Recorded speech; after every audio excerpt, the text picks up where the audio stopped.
तुम वाकई जमील को नहीं जानते? कितनी बार कहूँ सर, नहीं जानता। किसी ने तुम्हारे भाई को पैसे दिए और जमील का नाम लिया और तुम जमील के पास चले गए कि जमील तुम्हें पैसे देगा। जमील तुम्हें पैसे क्यों देगा? क्या किया था तुमने उसके लिए? क्या इंफॉर्मेशन दी थी? तुम्हारे परिवार में कौन कौन लोग हैं? परिवार में अब्बू है, अम्मी है और मेरी बहन है छोटी।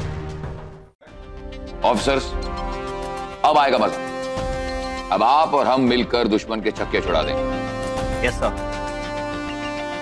हम कोशिश तो पूरी कर रहे हैं। देखो, मैंने 2 प्लान तैयार किए और अगर आप लोगों का साथ हो तो मुझे आशा है कि हम लोग इस ऑपरेशन में कामयाब हो। सर, प्लान क्या है? Patience Gary, patience.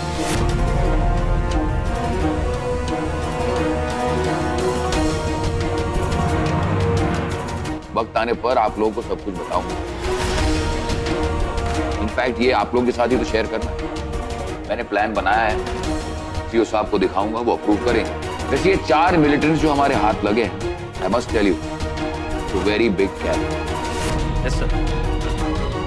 सर, आप कहें तो इन 4 को टपका दें, काम ही खत्म। Yes sir, Gary is right, किसी को पता भी नहीं चलेगा। और वैसे भी इनका कोई रिकॉर्ड था। सॉरी टू से सर, बट जब भी अपनी इस गोली का निशान देखता हूँ मेरा खून खौल उठता है। Yes sir, he is right. Why don't we liquidate them? PK, relax. मैं आप लोगों के सेंटिमेंट्स को समझता हूँ, but we are in the army, we have to follow rules. पहले इन 4 मिलिटेंट्स को ब्रिगेड हेडक्वार्टर्स लिया जाएगा, वहां उनकी इंटरोगेशन।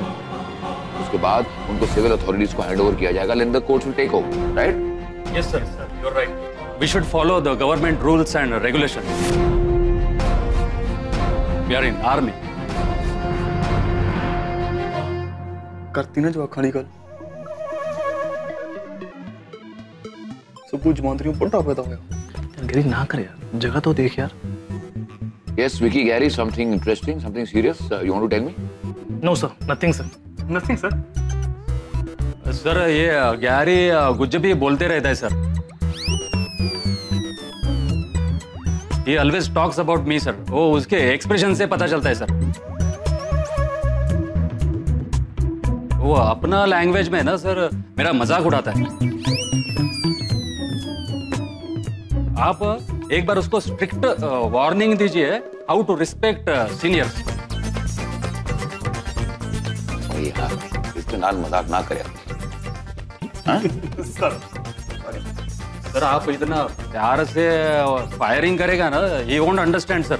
ये मैं उसको पहचानता है सर। अरे नहीं नहीं सुबू, मैं बहुत सीरियसली इनको फायरिंग दे रहा था, है ना boys? I was serious, right? Yes sir, you are serious sir. You are very serious sir. Happy Subu? Okay.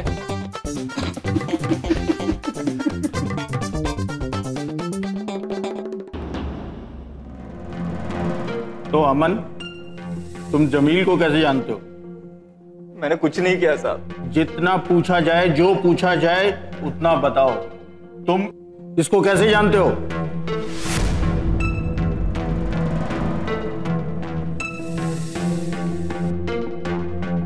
साहब, हमारे गांव में एक महाजन है, मैंने उससे पैसे लिए थे ब्याज पर। क्यों लिया था ब्याज पर पैसे? साहब, कुछ गलत आदतें पड़ गई थी। तकरीबन 2 लाख का उधार हो गया था साहब। तो महाजन ने कहा जमीन से मिल लो।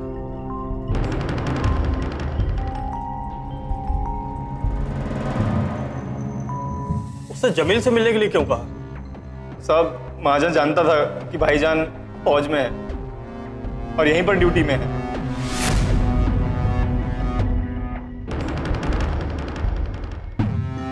महाजन ने कहा कि अगर तुम भाईजान को जमील से मिला दोगे तो मेरा उधार माफ कर देगा।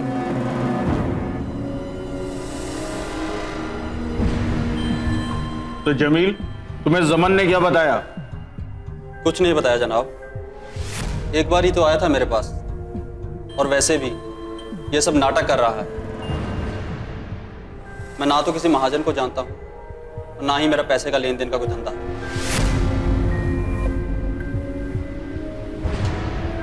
देखो जमील, जिस तरह पुलिस अमन को उसके गांव से उठाकर यहां ले आई है ना, वैसे भी उस महाजन को भी उठाकर यहां ले आएगी। शायद उसे देखने के बाद तुम्हें सब कुछ याद आ जाए। हम तो तुमसे प्यार से पेश आ रहे हैं। पुलिस अपने ढंग से जब पूछेगी तब बताओगे?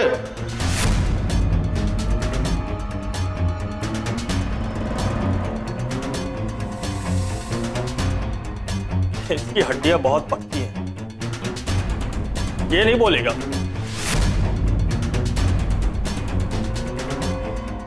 लेकिन हाँ, वो महाजन पहली बार पुलिस के हत्थे चढ़ रहा है। सब कुछ बाहर आ जाएगा। आखिर आप लोग मुझसे जानना क्या चाहते हैं? तुम्हें जमन ने क्या बताया? कहा तो है कि ये दोनों भाई पहली बार मिले हैं मुझसे। नहीं साहब, ऐसा कुछ नहीं है साहब। भाईजान ने कुछ नहीं बताया ऐसे। जमील के पूछने के बावजूद भी कुछ नहीं बताया पलटन के बारे में। अरे वो भाईजान तो जमील को जानते भी नहीं है, पहली बार मिल रहे थे इससे। तो तुम इसके पास गए क्यों? तब भाईजान ने सोचा कि जमील महाजन है, उसे नौकरी वाले की गारंटी चाहिए, इसलिए मिलने गए थे। तो फिर तुम वहां से भागे ही क्यों? मैं बहुत डर गया था साहब, मैं जेल नहीं जाना चाहता था साहब, इसलिए मैं भाग गया था साहब। ऐसे था, भाग गया था।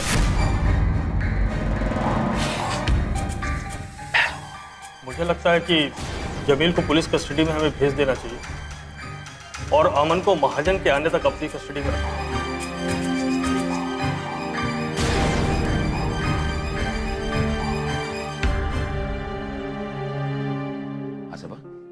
साहब, ये हमारी senior doctor doctor Lamba lieutenant colonel Malhotra. Hello ma'am.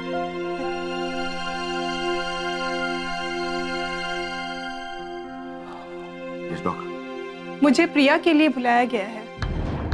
अपनी सीरियस डॉक्टर? लेफ्टिनेंट मल्होत्रा, बात सीरियस नहीं कह सकते, मगर प्रिया को दिल्ली शिफ्ट करना होगा। She has stopped responding to the current medicine. तो आप मेडिसिन चेंज करके देखिए। पिछले 2 दिनों से डॉक्टर सभा और इनकी टीम यही कर रही है। जब कोई फर्क नहीं पड़ा तब मुझे बुलाया गया है। फिर आगे दिल्ली जाके क्या होगा? वहां मेरे अंडर डॉक्टर्स की एक टीम प्रिया को 24 आवर्स ऑब्जर्व करेगी, फिर मेडिसिन बदलकर उसकी डोसेस पे कंसंट्रेट करेगी। फिक्र की कोई बात नहीं है।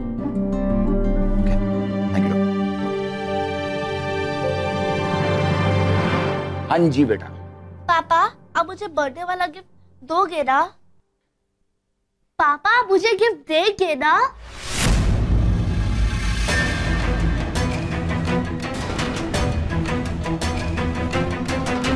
बेटा मैं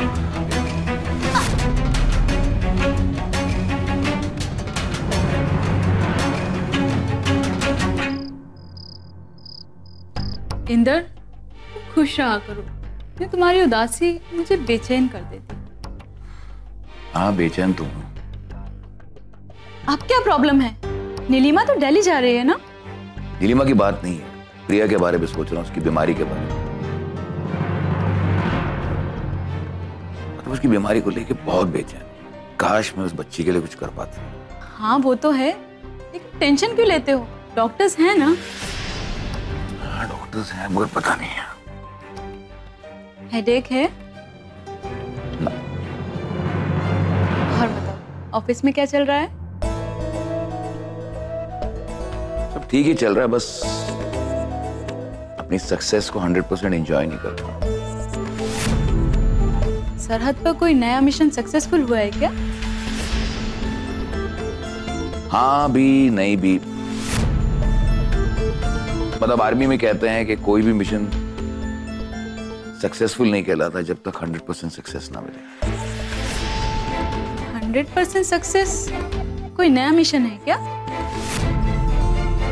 प्लानिंग चल रही है। साउथ वेस्ट पर या? नहीं, अभी तक एरिया डिसाइडेड नहीं है। प्लानिंग में एक बार एरिया डिसाइड हो जाएगा तो फिर आगे बढ़ेंगे। तुम्हारी प्लानिंग एकदम परफेक्ट है ना? हाँ भाई, ये तुमने सही कहा। I am 100% great in planning. मतलब आज भी यही कहता है, मतलब हमारे सीईओ साहब। तो फिर अच्छा मुझे ये बताओ कि इस प्लानिंग में तुम अकेले हो या फिर? स्वीटहार्ट, मैं सारी प्लानिंग अकेले ही करता हूँ। और इस बार प्लान कुछ अनयूजुअल है, डिफरेंट। अनयूजुअल मतलब कैसे?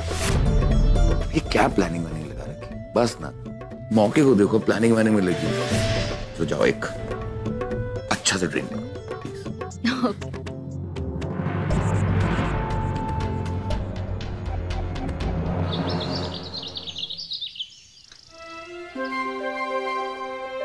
यार लीजा, तुम बहुत गर्म चाय पी लेती हो। Good morning, good morning, good morning. Good morning बाबूजी। हाँ आपके लिए चाय यही लो? हाँ बेटे, तुम लोगों के साथ पी लूंगा। ठीक है, आप बैठिए, अभी लाती हूँ। हाँ तो बाबूजी, कैसी रही आपकी मॉर्निंग वॉक? अरे बढ़िया रही यार। ये सुबह की ठंड में सैर करने का मजा ही कुछ और है। बाबूजी बहुत देर कर दी आपने वापस आने में। वो क्या है कि दरअसल मैं एक पिल्ले को वेटरनरी डॉक्टर के पास ले गया था, लंगड़ा रहा था। हाउ स्वीट ऑफ यू बाबूजी। बेचारे जानवर की कोई केयर नहीं करता। स्ट्रे पपी था क्या वो? नहीं बेटे, किसी सिविलियन का था। रोज मेरे साथ सैर पे निकलते हैं, क्या नाम उनका, शर्मा जी का था। इनफैक्ट बाबूजी मुझे तो ये लगता है ना कि अगर आप जानवरों की प्रॉपर देखभाल नहीं कर सकते, उनको टेक केयर नहीं कर सकते, if you don't have the capacity, तो फिर उन्हें पालना ही नहीं चाहिए। बेटे वो तो ठीक है, लेकिन शर्मा जी को वो सड़क के किनारे मिल गया था और उसे घर ले आए। वो घर में हिल मिल गया और वहीं पे रहने लगा। लो जी। और मैं समझ रहा था कि शर्मा जी केयरलेस हैं। नहीं बेटे, देखो किसी को इस तरह जल्दबाजी में जज नहीं करना चाहिए। यू आर एब्सोल्युटली राइट बाबूजी। इनफैक्ट बाइबल में भी यही लिखा है, जज नॉट लेस्ट यू बी जज्ड। बिल्कुल बिल्कुल बिल्कुल। बेटे एक मिनट, बेटे अगर तुम इजाजत दो तो मैं ज्वेलरी के बारे में बात करूं। खुश बाबूजी कहिए ना। बाबूजी नई ज्वेलरी मेरे लिए कोई मायने नहीं रखती। समझता हूँ बेटे, लेकिन अगर तुम इजाजत दो तो मैं दिलराज और मनीष को यहाँ बुला लूं।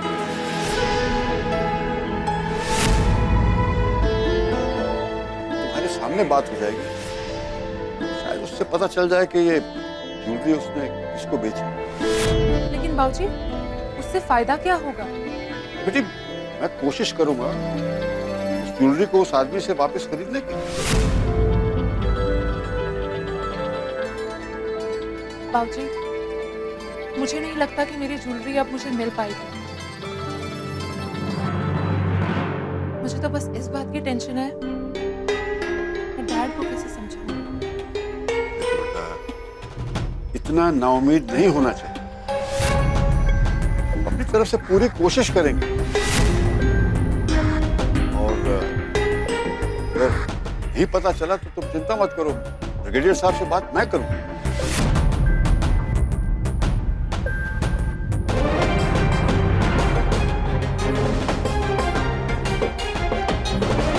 बोलो बेटा। ठीक है बाबूजी, मुझे आप पर पूरा भरोसा है, जैसा आपको ठीक लगे।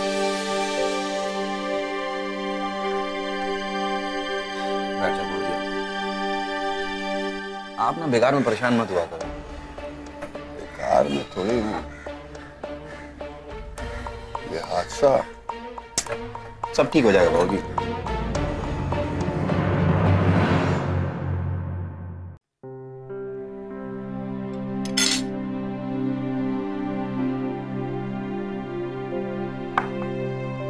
तो इसका मतलब दिशा तुम्हें फोन करेगी?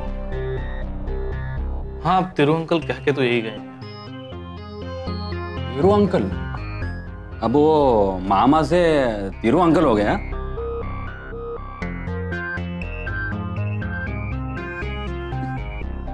ये विकी, ये तुम्हारा लव स्टोरी इतना कॉम्प्लिकेटेड क्यों है? मैं इतना लव स्टोरी देखा, इतना लव स्टोरी पढ़ा, लेकिन इसके जैसा स्टोरी तुम्हारे लव स्टोरी पे अगर कोई फिल्म बनेगा ना तो पब्लिक कंफ्यूज हो जाएगा। अरे सुब्बू सर, इसकी तो प्रॉब्लम ही प्रॉब्लम है। आप बहुत जल्द ऐसी ही एक और प्रॉब्लम वाली स्टोरी को फेस करेंगे।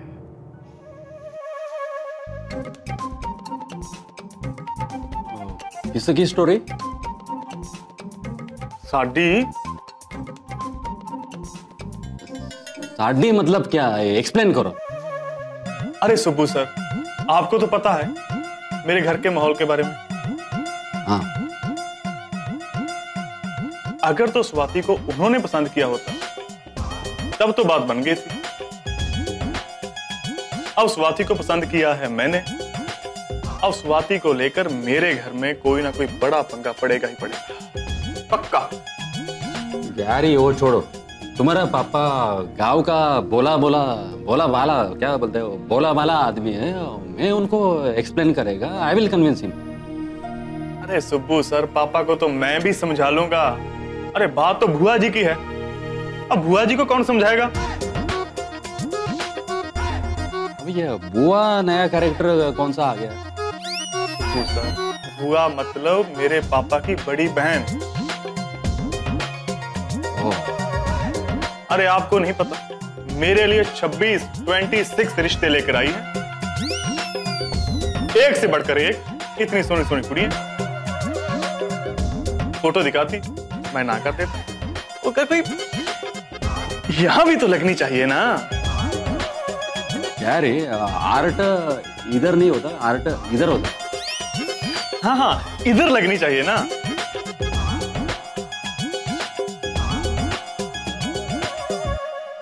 वो देखो, उनको लगता है कि स्वाति को मैंने पसंद किया है।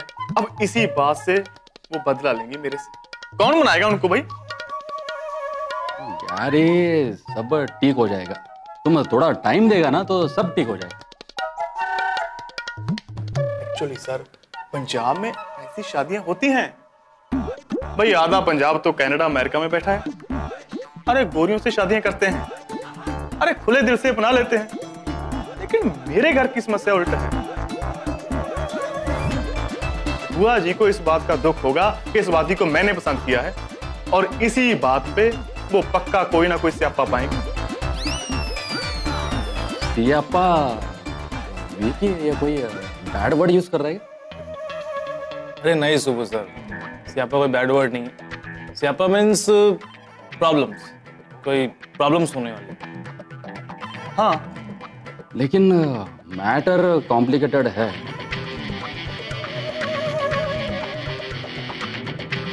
यार ये इसका केस पहले पेंडिंग, तो पहले विकी का केस सॉल्व करेगा और बाद में तुम्हारा केस लेगा। गैरी, मैं अपना काम तो हो गया।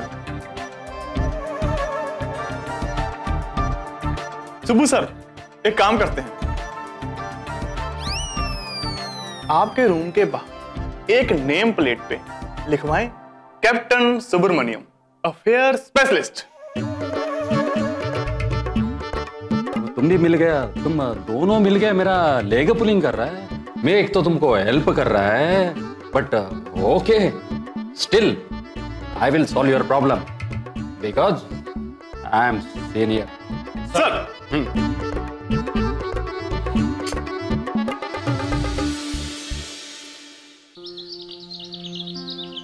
जी साहब, आपने मुझे बुलाया?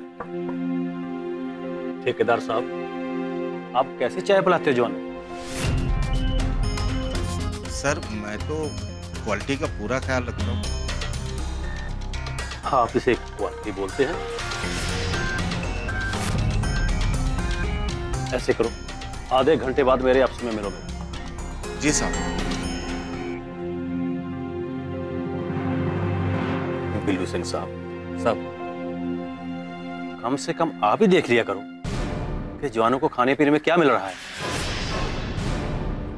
मेरे जवानों को बिल्कुल एक नंबर का खाना पीना मिलना चाहिए। जी सब ज़मन खान के बारे में अब क्या, कैसे, क्यों हुआ, ये तो फुल रिपोर्ट आने के बाद ही पता चलेगा। साहब उसे सीओ साहब की इज्जत का तो ख्याल रखें। मुझे तो हमेशा से उस पर शक है। क्यों? साहब ज़मन के कुछ रिश्तेदार सरहद के उस पार रहते हैं, तो जाहिर सी बात है ना साहब, उसका दिल यहाँ के लिए नहीं वहाँ के लिए धड़कता होगा। हमेशा बात करता रहता था ताया की, मामी की, मामा की। साहब उसके 2 बड़े भाई और कुछ रिश्तेदार सरहद के उस पार रहते हैं। नहीं, ऐसी बात नहीं है बिल्लू। आप जानते नहीं ऐसे लोगों को, ज़मन खान है। ऐसे लोग रहते यहाँ हैं और सोचते वहाँ के बारे, कमाएंगे इधर और ईमानदारी दिखाते हैं। बिल्लू सिंह, वहां की फौज में भी बहुत सारे ऐसे लोग हैं जिनके रिश्तेदार यहाँ रहते हैं, तो वो भी उन पर शक करते होंगे। मैंने आपको पहले भी बोला था बिल्लू सिंह, किसी के जाति और धर्म के नाम पर उसकी वफादारी, उसकी ईमानदारी को मत देखो। सॉरी सर, अगर हम लोग ही ऐसा करने लगे तो आर्मी की ट्रेनिंग फजूल है, कोई फायदा नहीं इतनी मेहनत का। अगर तुम्हारे दिमाग में ऐसी बात है, तुम देश की सेवा कैसे करोगे? बिल्लू सिंह, अपनी सोच बदलो। जी सर। आज के बाद दोबारा ऐसी घटना होनी चाहिए।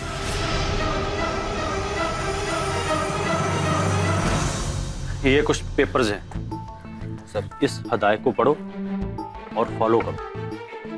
सब खबर बिल्कुल पक्की है। जी सर। आज ही रात को हमने इस मिशन को अंजाम देना है। सब जी सर।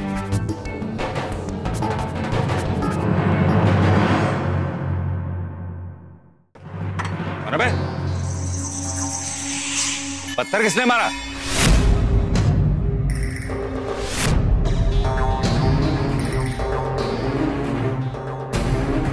क्या बेहूदगी है ये?